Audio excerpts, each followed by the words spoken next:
mind blindness, emotions blindness, and executive function deficits all create the biggest problem, which is anxiety.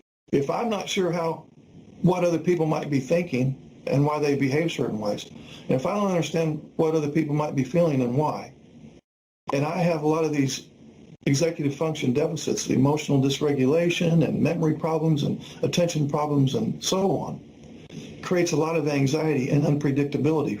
He has a ton of unpredictability in his life. He's probably never even used that term for you. His life is full of unpredictability. What does somebody do when they're dodging paintballs all day? They try to come up with as much predictability as they can. What does that look like? They have to have routine, structure, rules. They don't like change. They especially don't like surprise change. And how does that download to the NT? That he's very rigid, self-absorbed, one-track mind, opinionated, stubborn.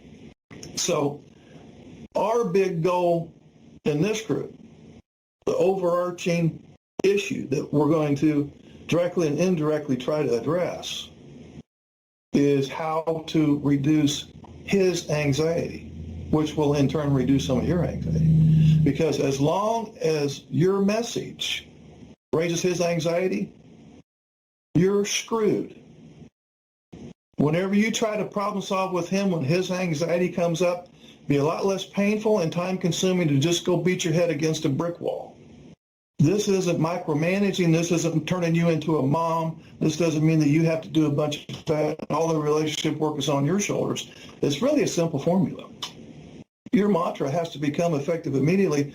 How can I, and we'll discuss in depth exactly how to do this, what can I say or do or avoid saying or doing such that A, we can actually start working on problems, and B, I don't raise his anxiety, because as soon as his anxiety comes up, all bets are off, and you're wasting your time again. A lot of the NTs, especially the older ones that I run into, they go, we don't even talk about problems anymore. Well, they just pile up in the closet there. I just don't even bring anything up anymore because it just ends in a shit show and don't get anywhere. And then now the only thing I get accomplished is our resentment gets more entrenched. And he just wants to isolate more because now I'm his number one source of anxiety. So his big goal of the day is try to avoid me.